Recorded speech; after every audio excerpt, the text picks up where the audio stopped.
Hello, listeners. My name is Lowell, and welcome to the Gauntlet podcast. I'm joined by my co-host, Sherry. Hello. And I'm also joined by Bethany Harvey as our guest this month. Bethany has been on before, and they talked about a fantasy module that they have written before, and they're talking about a different project today, which I'm very excited to hear about. Thank you for joining us, Bethany. I'm delighted to be here. So in our first segment, each of us is going to go over the RPGs that we played, in this case, in December and January. And then we're going to talk in depth about one of those that we played on the Gauntlet calendar. Sherry, how was your December, January? So my game playing is very much a sine wave. I sign up for too many games, so then that next month I only sign up for a few. And then I have too few, so then the next month I sign up for too many. So right now I'm in kind of one of those dips of my sine as a reaction to essentially November, which was Crazy Tunes. So right now, off Gauntlet, I've played Hearts of Wulin, 7th Sea Express, Jammy's Dragon Age Hack, Jammy's Forged in the Dark Project, 13th Age, and Hunter's Code by Sam Zimmerman, which is in playtest and fabulous. On Gauntlet, I've played Brinkwood Legacy, which is a campaign for Brinkwood that also includes the Kickstarter goals of Refuge and In the Time of Our Despair. Played 7th Sea D6, which is a express type hack of 7th Sea, and that was in December. And then in January, I've been playing Space Wurm versus Moonicorn. And I think I'm going to talk about Space Wurm versus Moonicorn. So this is a game that the awesome GM and player Tyler Lomiak brought to the Gauntlet for us to play. I had never played about it. I'd read the book. I couldn't get my head around what it was going to be, what was going on. And it has just been such a fun experience. So Space Wurm vs. Moonicorn is John Stone Metzger's amazing dungeon world hack for space opera. We're playing the quick start rules. These look a lot more like more recent PBTA games than the dungeon world ones do, to me at least. And this game is planned for 8 sessions, so we have some real time to live in the game, and that is exciting. So the space opera game, it has the conceit that there is always a space worm who is a figure of power and control, and there is always Moonicorn, a figure of integrity and individuality, and maybe chaos. So the space worm will maneuver to control more of the universe. The Moonicorn will try to avoid harm from the forces of the universe that want to use them. That is sort of the basic framework of the story that is meant to be, that might be told during the thing. It is what their moves are about. It is what their identities are. But to go along with these two characters, there are a ton of other characters, each playbooks that are completely different from one another for other players to choose from. And all of them have different stats, currencies, and moves. In fact, for the game, there are no shared basic moves. Everyone has only the moves on their playbooks, and every playbook is about identity, desires, and avoiding harm. So it's pretty interesting. I think, as I said, when I read it originally, I had no idea what the shape of the game would be, but it ends up that it is all about identity, desires, and avoiding harm, and it turns out to be the perfect framework for a space opera of like where things spin off and get large, and the actions are big, and it's galaxy spanning, and it's just amazing.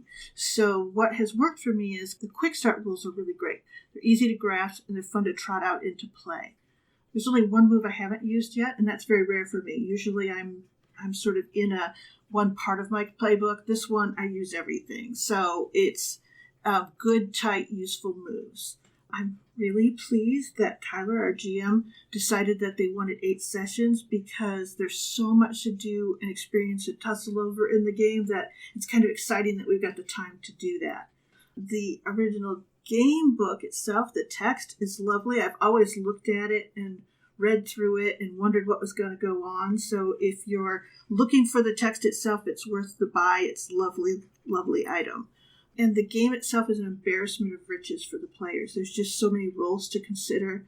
There's so many things you could do. And then when you bring them into play, every different role really affects how the story is so much. So I'm really enjoying that. I could go on and on about the story, but pretty much it's a space opera, soap opera tangle of relationships, and it's just super fun. In some ways, it's kind of like a more mellow Passiones de las Pasiones. What I'm less sure about is there's so much open space, and that's hard when you've lost the thread or you're not sure what you have permissions to do. So sometimes I spend as much time trying to figure out, of all the bazillion things I can do, which to do. At least it feels to me that it's taking forever. I have no idea what other people's impressions are, but I'm always churning to go, well, I could do this or this, and it's just so big. There's so many opportunities. The win conditions in a RPG are kind of weird, and there are win conditions for Space Wurm and also for Moonicorn. And I find that an odd idea, but our GM just lets the game flow and sort of calls them if we resolve a situation. So it hasn't been like a board gamey situation at all, which I was uncertain how that would play. The genre of the game is not apparent from when you're reading it, and I'm not even sure if it is truly tied to a particular genre or set of media things. It's that the relationships between the players tend to create a big open story, and since it's set in space, it will end up being a space opera, is pretty much how it goes, is my feeling on it. I've been enjoying myself immensely. I don't even know how else to talk about it. It's supposedly, it's a hack of Dungeon World, and so that's, to me, I think of that as being early PBTA in some ways. This game has a lot of stuff that feels a lot more like recent games, like a lot more. John Stometzger's tech feels more like the more recent emotional stuff to me. But I don't know, what do you guys think? You were both playing in the campaign. Let me give you a little bit of context before I let Bethany answer that. So this is 2016 that this comes out. So this is sort of second wave PPTA. We've got Apocalypse World, second edition, I think, is in Kickstarter at this point. We've got Apillion. We've got the 3 Cyberpunk games, Headspace, The Sprawl, The Veil. So it's interesting that we have these games that kind of are starting to shift PBTA, but aren't going a full round, and there's some weird stuff in the tech here. But Bethany, what are your thoughts? So we've all 3 played in it. Let's get that clear. Mm-hmm. And I'm the best at it. No. Best villain. It feels a little bit more like newer ones to me, too. Like The Veil, maybe, where you have... The Veil, you do have basic moves, but each playbook has its own economy of different... And when we were asked to level up, I guess, and select another move, one of the options for my playbook was select a move from another playbook, and I had a hard time finding one that wasn't dependent on a specific thing that was only relevant to that other playbook. I don't think you mentioned it, Sherry, but not only does every playbook have its own moves and there's no basic moves, but every playbook has its own stats, mm-hmm. which makes it, they are not interchangeable at all. No, they aren't, which is what's delightful in play, but also if you had to choose another move from a different playbook would make it pretty hard. It took a while to find one that wasn't, based on a stat that I didn't have. I think it's interesting that we haven't seen... at least I don't recall off the top of my head, other games that completely change up the basic moves. Like each playbook has a unique set of basic moves. I'm not sure this implements that fully, because I think what you're talking about, Bethany, is a shortcoming. Like it doesn't make clear how you handle the different currencies and things like that. But it's a wild approach to things. Mm-hmm. And it feels wild and fun and fresh in play. I've been enjoying it immensely. It feels very free. I don't know how it feels for you, but to me, I feel incredibly unconstrained by this system. I go to a roll when it makes sense for you to make a roll. So it seems very intuitive in a lot of ways. Was it what you expected when you signed up for it, Bethany? I had no idea what to expect. I read the text and I still had no idea what to expect. So I can't say it was, but that was because I just didn't really have a lot of expectations going in. Honestly, I signed up because I saw the list of players and I thought, oh, these are all great people to play with. I don't even care what the game's about. This is going to be fun. But the game also has turned out to be fun on top of that. So win-win. I've been trying to figure out if the genre is like 1970s paperback covers for sci-fi fantasy. I don't know what the genre is either. I agree with you. Yeah, the genre, it's not the books, it's the covers. Yeah. It's like if you understood all of sci-fi just based on sci-fi novel covers. Oh, that's perfect. Yes. and then you got the story that you expected from the cover, like instead of that's a really good way to describe it. And it feels that way, and it feels that free. I'm really enjoying this game. All of my caveats for it are like these super minor ones. I don't think that you have to go into a game with a sense of genre in order to hit that thing. I think the win conditions work great as long as your GM has some common sense of how things are going. And the open space that should always be a problem in a game. It's just that you often don't feel that as much as you do in this one. So I've really enjoyed this game, and it was completely different than I thought. It is space opera, but it's also soap opera. Your final takeaway on it? You better play it if you get the opportunity, and I hope that you get more than 1 or 2 sessions. You're going to want a few more so you can really like sort of figure out that universe and grow into it. Yeah, it definitely seems like it needs a lot of sessions. So, Bethany, let's come and talk to you. Tell us how your December/January was for gaming. Wow. So my December was also a little light compared to the previous months, but I think I'm making up for it in January. Off Gauntlet, I played in an ongoing Trophy Gold campaign. It's sort of West Marches style. There are 2 teams, and we switch up as necessary. And that's turning out to be a lot of fun. We had just started it in December. I played Alice is Missing, which I honestly didn't expect to like that much. I thought it just seemed overhyped. But no, I played it, and it's very suspenseful. It builds up a tremendous amount of suspense in that 90-minute game. We also wrapped up a 6-month run of The Veil. Wow. With a really big explosive finale, so that was a lot of fun. On the Gauntlet, let's see, I GM'd Thirsty Sword Lesbians, the Star Wars version for Rich Rogers' Star Wars Weekend. I played in Puckett's Pasión de los Pasiones quarterly, and actually, this December game wasn't part of the quarterly, but 2 of us rolled our characters from that into it. Mm-hmm. So it feels like a continuous game. Played in a series of Dream Askew that just finished, and I'm in Space Wurm and Moonicorn, or versus Moonicorn, there we go.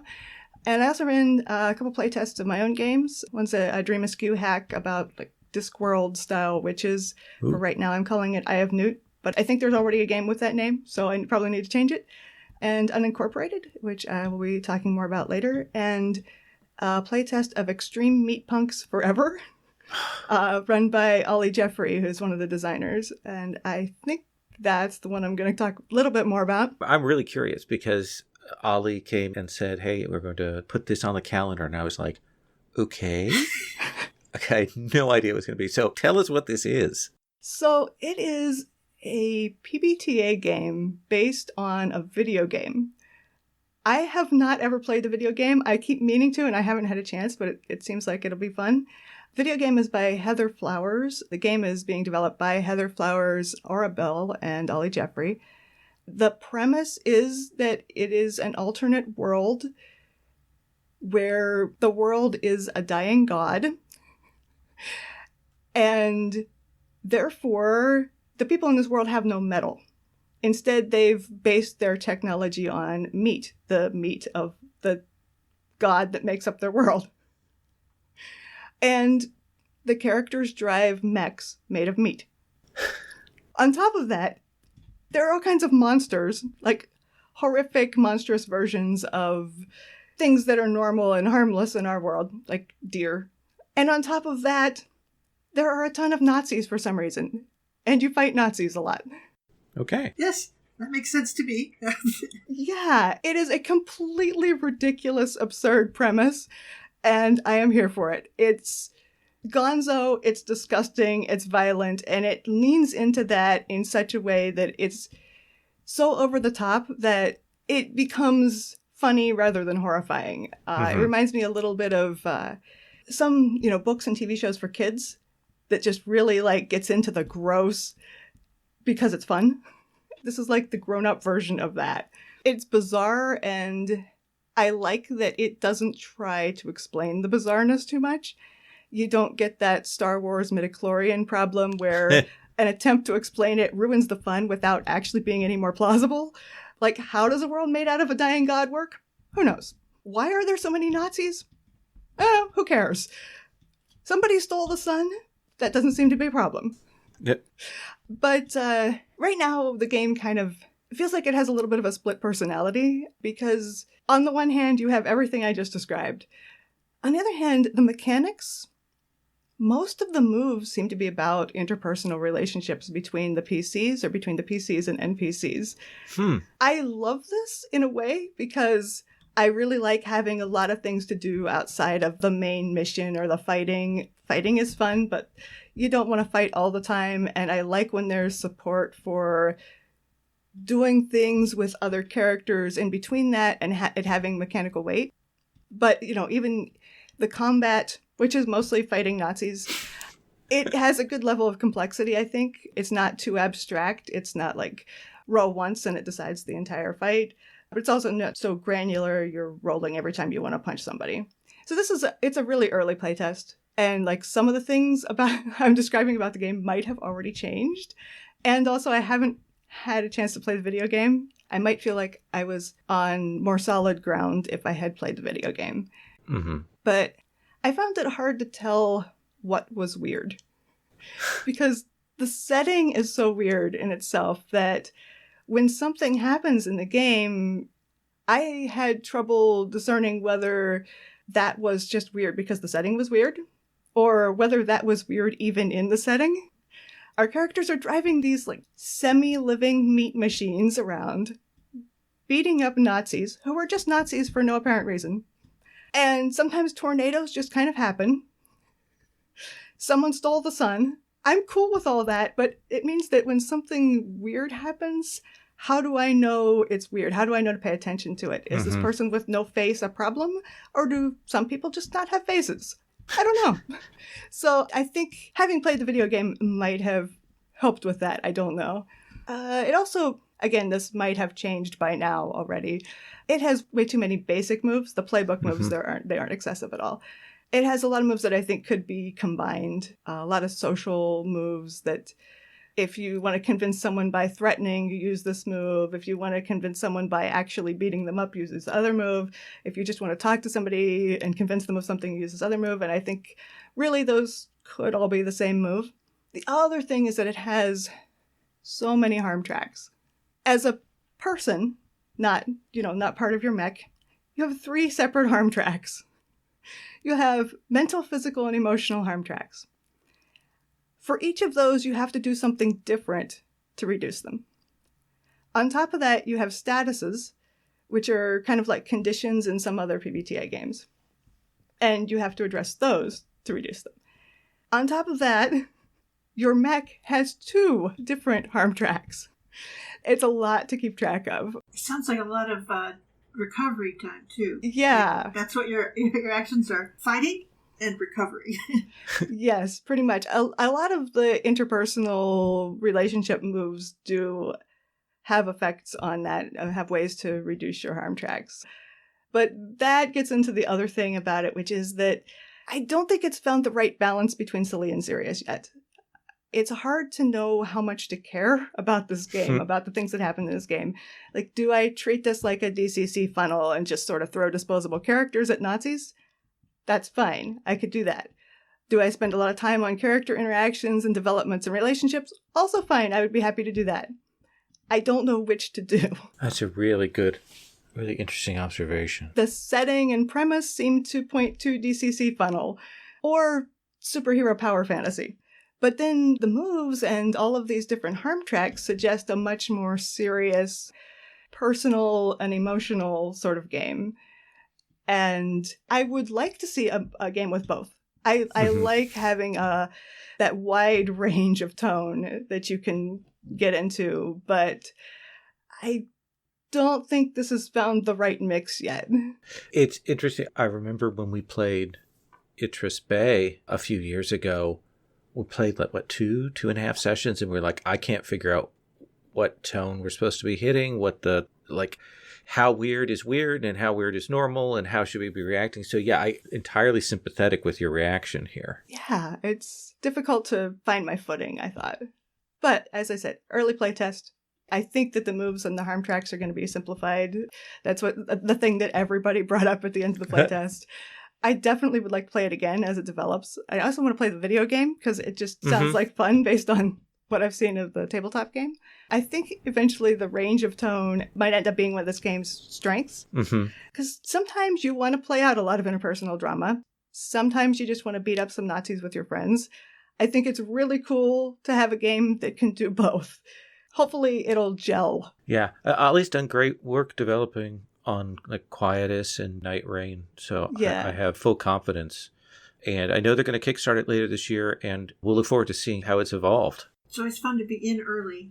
So Yeah. I remember when, back when there were all those harm tracks. It has so much potential. I really looking forward to seeing how it turns out. Awesome. So my turn to talk about stuff. My December, January, off Gauntlet, which is the Hearts of Wulin, this 7th Sea sort of D6 Express experiment we've been working with. Played in a couple of Jammies hacks, their Dragon Age hack and this Forged in the Dark thing they're fiddling with. And of course, 13th Age continues on because I promised we'd go from level 1 to level 10. So we're working our way up. But on Gauntlet, as we've already established, I did Space Wurm versus Moonicorn, and I played Space Wurm. I am playing Space Wurm. I am the best, just so you know. But I also ran a few sessions of that 7th Sea D6 on the Gauntlet. I've also started another 2-month run of Free from the Yoke, which I really love. Night's Black Agents, my express version of that, I ran in December and January, and that's going to be running through March, and I'll talk about that in a future episode. I'm going to be talking about one game, but I do want to mention a game that is so good. I only experienced it once, and I really want to play it again before I talk about it in the podcast, but Ma Nishtana, Why This Night is Sacred, which is a game about Passover and sort of revising, going through that experience of Passover and also revising the story of it, was just great. And this is coming from someone who's super white, Protestant, middle America background, played with a number of Jewish players who were very inviting me, bringing me in on that concept. I want to play it again and talk about it because it's a great game. You should look it up. But what I want to talk about today is what I called Before the Endgame, which is a hack of Before the Storm. I did a one-shot of this a few weeks ago. And Before the Storm is a game by Joanna Piancastelli. It's from the Seven Wonders collection from Pelgrane Press, which is a great collection, a dynamite collection of small RPGs. They're so different. Each of them is going in a very different direction. This is probably my favorite one of the book. It's a story game about a group of heroes. They're on the eve of a final battle against a world-destroying foe. We don't know if they're going to win that battle. We don't know what's going to happen. This is the night before. And the focus is on playing out their stories, kind of in flashback. We see them in the place where they're awaiting the final battle, and then we flash back to how they got there, how they came together, what their conflicts and tensions are. My hack is a light reskinning of that.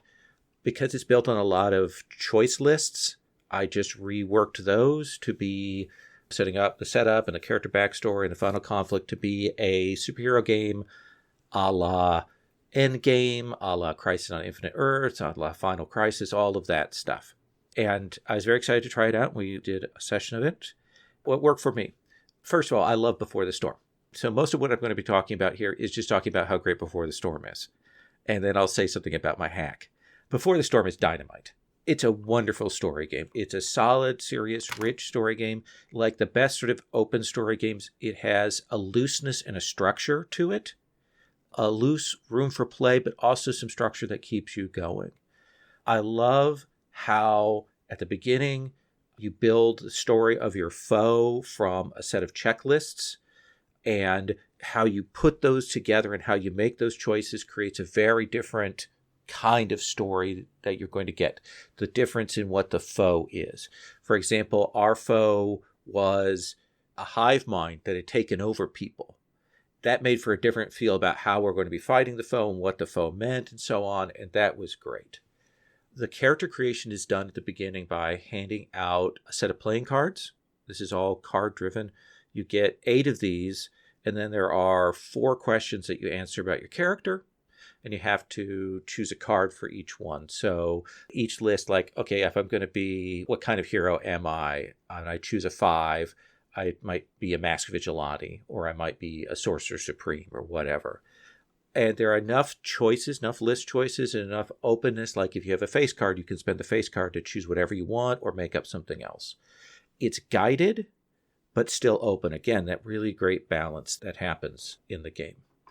During character creation, you're making up for your character some things that they stand for, some things that they believe in. And then after all that's done and we're introduced, you have to choose someone else that you disagree with. Like you disagree with their kind of fundamental aspect. And then you also have to choose another character, and everybody needs to choose a different one that you know a secret about them. You know something about them that is going to fundamentally change who they are. And those are things that if you bring them up in play, actually have a mechanical effect in that they can give you a bonus for when you get to the end of the big fight resolution. And it's a really neat little system. Throughout the game, you're getting these cards. You get card dealt hidden in front of you.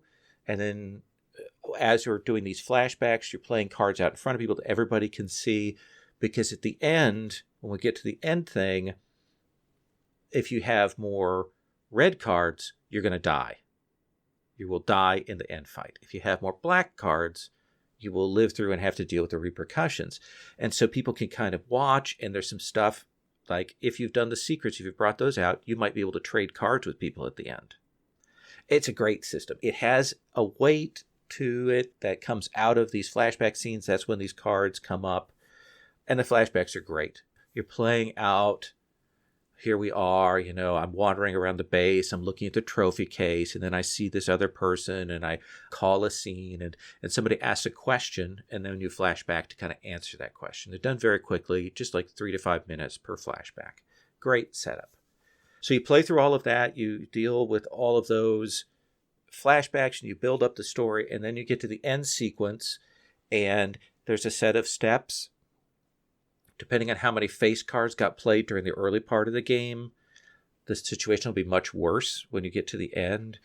Then you play out who lives and who dies and the story of how that comes, which is really great. So that's all stuff that's native to Before the Storm in its fantasy version. My superhero reskin worked pretty well. That's what I'm going to say about that. Like, it was fun, and I enjoyed it, and I will do it again. That being said, there are a few things about Before the Storm that I always have to keep in mind. Particularly for this hack, I need to do a better job of talking about touchstones, not just, okay, Endgame or Final Crisis, but like, what kind of comics are we talking? Are we talking Valiant? Are we talking Vertigo? Are we talking lighter stuff? What are we doing with that? One of the things is, in having played this 3 or 4 times in the fantasy version versus the superhero version, it felt like the conflicts between the characters were a little less pronounced.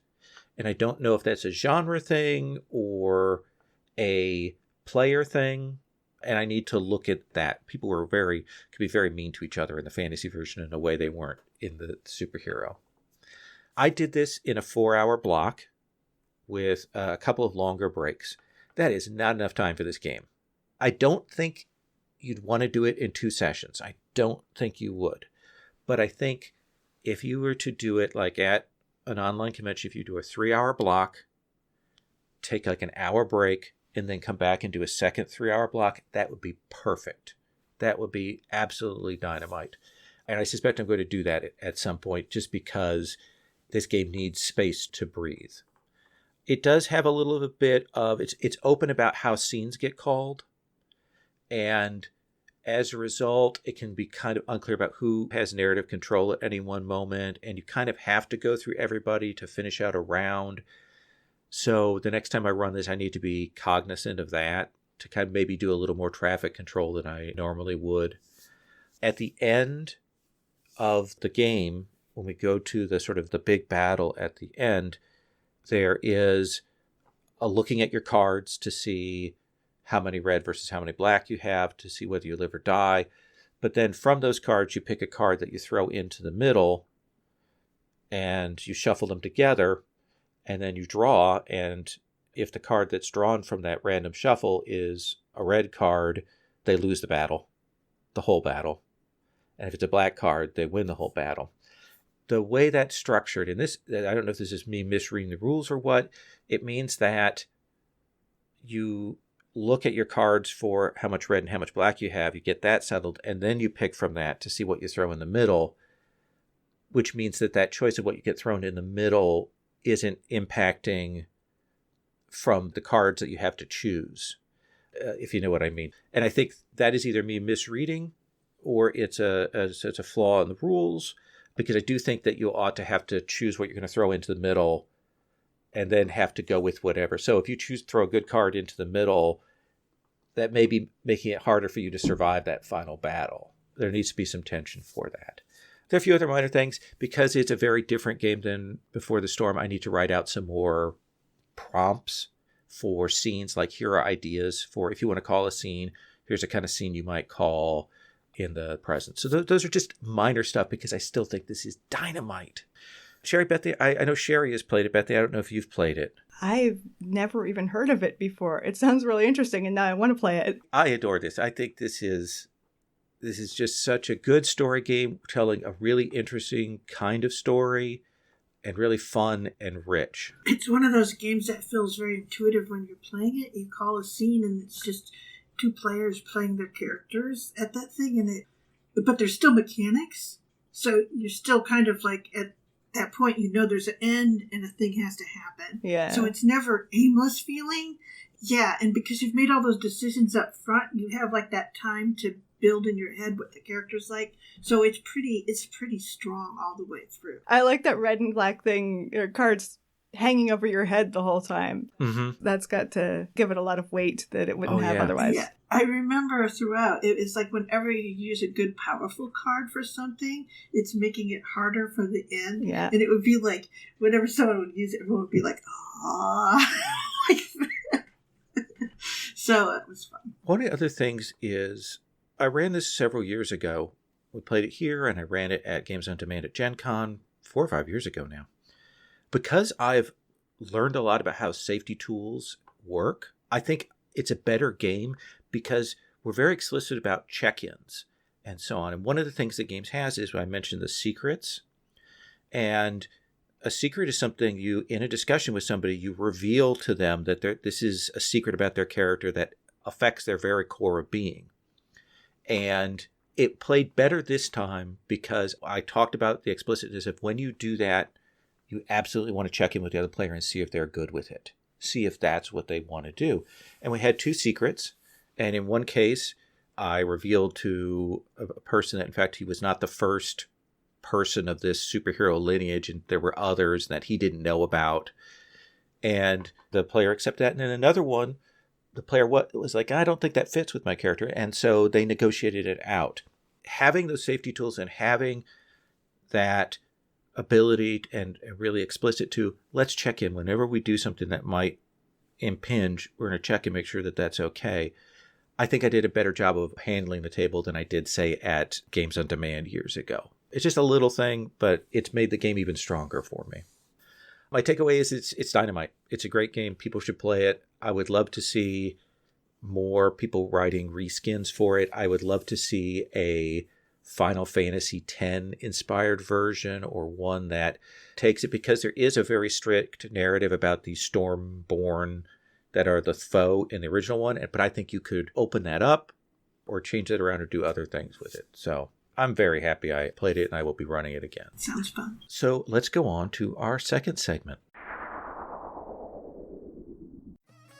Hi, this is Lowell, manager for the Gauntlet Gaming Community. I want to tell you that we have a Gauntlet Community Open Gaming event coming up the weekend of February 25th through the 28th. This is a free online RPG mini-con aimed at getting new players acclimated to online play, showing off awesome story, OSR, and indie games, and also introducing folks to how we run games on the Gauntlet. Signups will open February 1st at noon Eastern. Even if an event's filled, we have wait lists, and signing up for those is a good way to show game facilitators what RPGs are in demand. You can find all the details and links at gauntlet-rpg.com/gauntlet-community-open-gaming. There you'll find a link to the online registration calendar. Most sessions run 3 to 4 hours, and we have scheduled breaks between blocks. We're still adding events as of this recording. All sessions follow our Gauntlet Code of Conduct, which includes the mandatory presentation and use of safety tools by game facilitators. We hope you'll check out this community-created event. It's free, and anyone can play. You don't have to be a Patreon supporter or community member. Thanks so much. So, listeners, for our second segment, we have our guest decide on a topic. Guests will discuss a project that they're interested in or something they're working on or whatever. I will admit, part of the reason I invited Bethany on was because they've been running this game that they've been developing, and I was hoping that they would talk about it, which they have graciously opted to do. So, Bethany, tell us about Unincorporated. Unincorporated is a game I've been working on for a year now.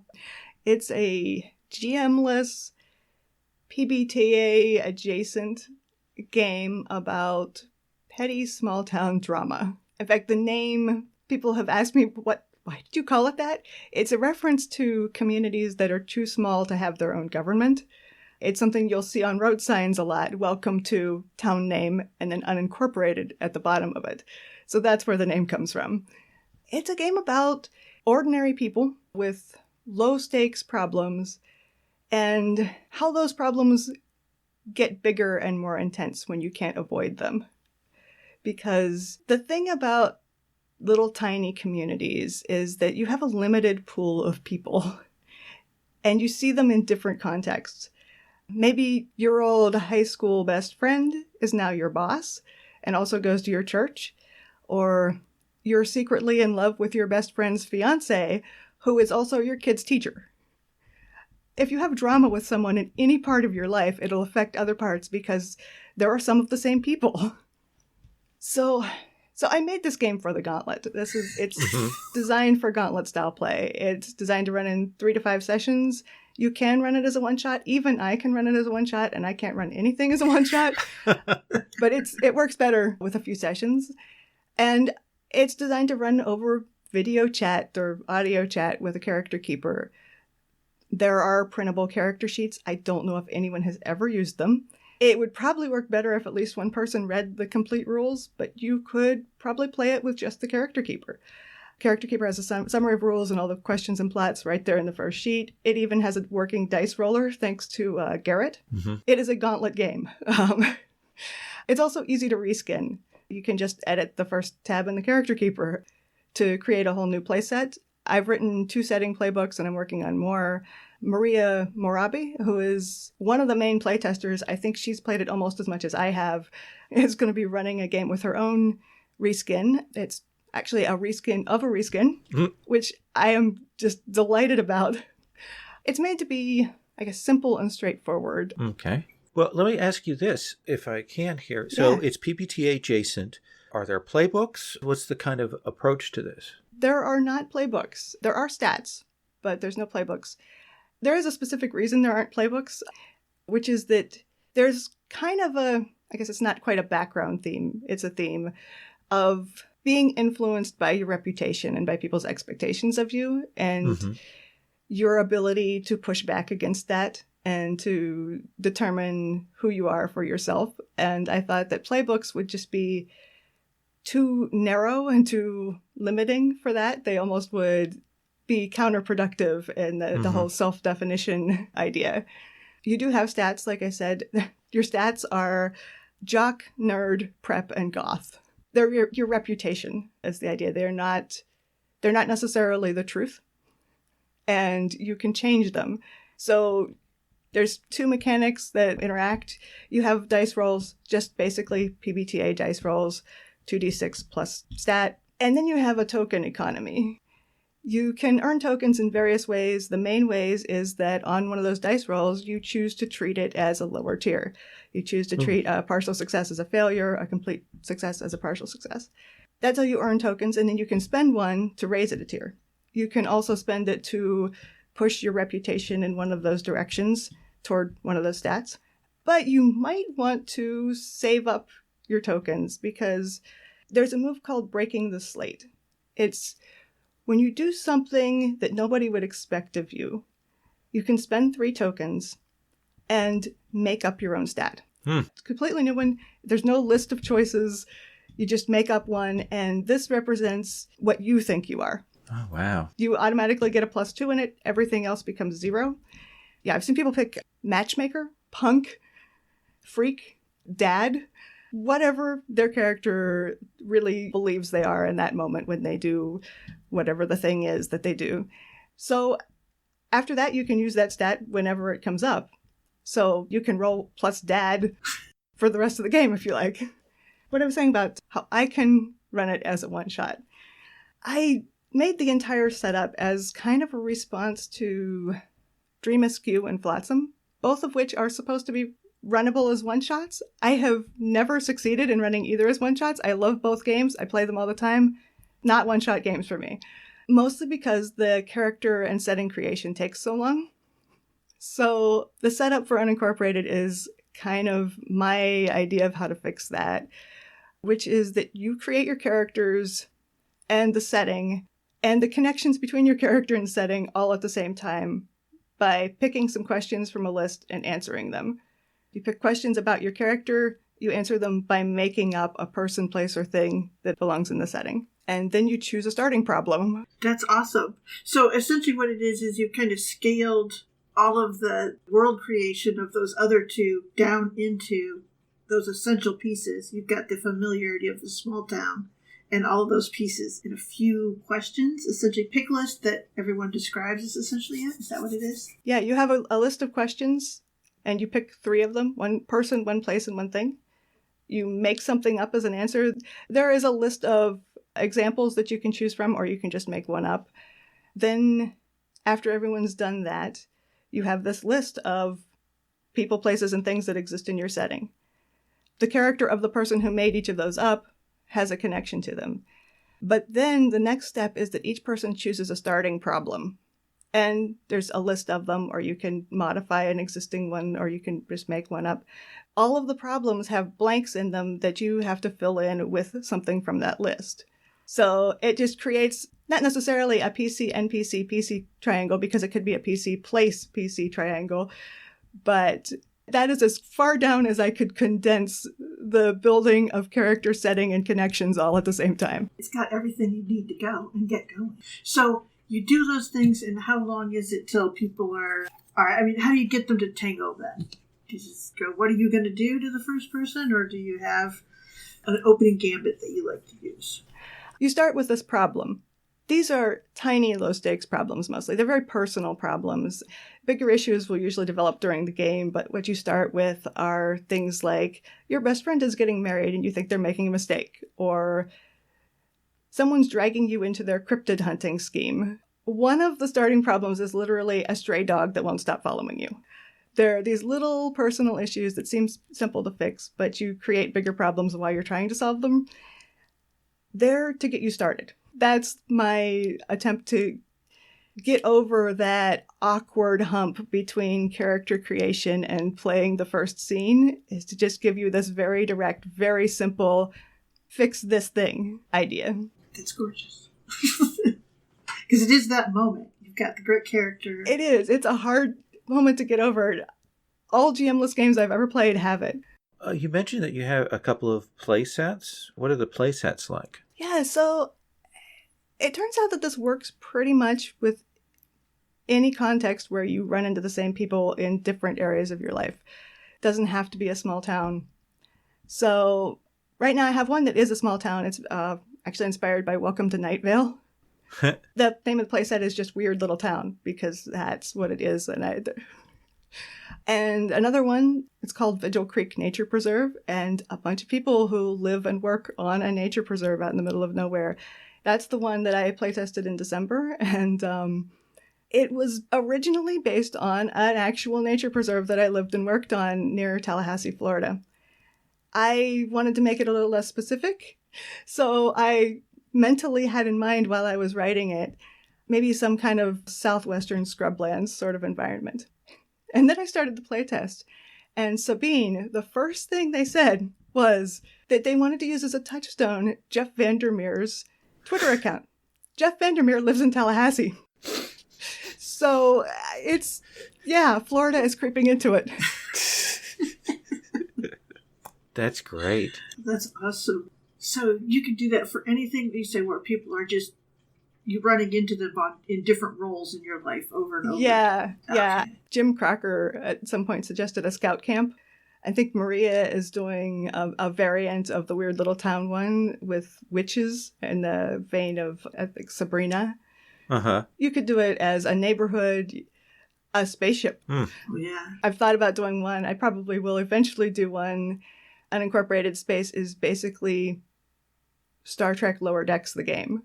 Oh, okay. Yeah. I can see community college would be fun. Yeah, that would be good. So is this something you're planning on eventually putting out there? The playtest version is out there right now. Mm-hmm. It's on itch.io at Bethany Harvey. We'll put a link in the show notes to that, definitely. Yeah, I actually just today uploaded one of playtest version 5. And hopefully, like, the real complete final version I'll have done this spring. Awesome. Anything else you want to say about it? Play it, have fun with it, hack it all you want. It's Creative Commons. Feel free to distribute any hacks you make of it. And if you play it, add a song to the playlist we're collecting for it. Oh, that's great. Let's move on to our third segment. For our third segment, we're each going to discuss something that is lately inspiring us or giving us joy. And so I'm going to ask this question in my best Space Worm voice. So, Sherry, tell me, what is giving you life right now? Okay, this sounds so weird, but it has been my return to Diablo 3, which is a game they detest in its content, and yet I adore playing. So, a beloved coworker of mine discovered it now that it's on Switch. He started playing it. My niece, who is a good friend of his, talk about people in your life being interconnected in a zillion different ways. Just happened to mention that to him. I went, oh yeah, Diablo 3, that's like, man, I hate the aesthetics, but the game is smooth. And so I kind of opened it up and started plonking around with it, and then Lowell walks into the living room and he's like, well, hey, maybe we should play. And so a month later, we've got our necromancer and our monk, and we're hitting the 13th level of torment because we're very bad at it. We're very bad at it. But we super enjoy it because it's like, yeah, it's easy. It's got a great, satisfying gameplay loop. Yeah, it's just a kind of thing of, hey, new loot, and what could be better than that? It's just the amazing consumerist game. It has been fun and funny. You can talk about other stuff while you're playing it, or you could just try to survive the ridiculous death traps that are everywhere. Environmental's the worst. But it's been really fun. It's been a great way to relax and hang out with Lowell, and I look forward to the time that we spend doing that together. It has been a funny thing to be doing at the tail end of almost a year of being inside all the time. Bethany, what is giving you life? Mine is kind of along the same vein. It's an easy game that's good for the being at home all the time. I've been kind of rediscovering Pokemon Go. It's a really good way to get out of the house and walk around my neighborhood, which is not super crowded during the day, and you can be socially isolated while walking around the neighborhood. I like that it's easy. I like that you can put a lot of effort into it if you want, or you can put almost no effort into it, depending on how much time and energy you have available that day. It's one of the very few games that I can just stop playing for months and then pick right back up and start playing again without feeling like I have to relearn it or have to commit to anything. It's just the perfect level of casual, enjoyable fun for me lately. And like I said, it gets me out of the house. Awesome. So for me, it's this week I saw that there was a new product that had come out that essentially is from what's called the Johnstown Compendium, which is a community content building for Gloriantha, which is the setting for RuneQuest, which comes from the 70s. It's a setting we played in a long time. It's super dense. It's super complicated. It's super weird. But I picked up some of the other PDFs by people, and They are ludicrous. Oh, let's read this Men of the West one. Ah, I see every page has 8 footnotes and they're a paragraph thick. Okay, I am down for this. And I've been working my way through it because it is absurd. And I know most of these stories and I know the details, but reading them and then having to go down to the footnotes and see, and then, well, other texts suggest that this is in fact the case with this. And, well, if you go to here, the Rocare monarchianism, and it's like, okay, I'm with it. I love it. It's so wild. It's a setting I adore. And to read how much people have invested in it and put out a couple 100-page supplements of these things, it's just a delight to me. So I'm back into the weeds with Gloriantha. Wow. Listeners, that's our show. The Gauntlet Podcast is a production of The Gauntlet. We have an online gaming calendar, The Gauntlet Calendar, where folks can sign up for our sessions. If you've enjoyed the show, consider supporting our Patreon at patreon.com/gauntlet. That supports everything that we do, including our network of podcasts, our magazine codex, and our online play. Now, you can find out more about all of that at gauntlet-rpg.com. You can also reach us on Twitter at GauntletRPG or on Facebook at the Gauntlet.rpg group. Please consider rating and reviewing our show. It really does help out on the various podcatchers and things. Sherry, thank you for co-hosting again. A joy and a pleasure. And Bethany, thank you so much for coming on and talking with us again. I'm really glad to be here. Awesome. Not that I don't get to talk to you while playing Space Wurm, but it's nice to see you again. Listeners, thanks so much. That's our show.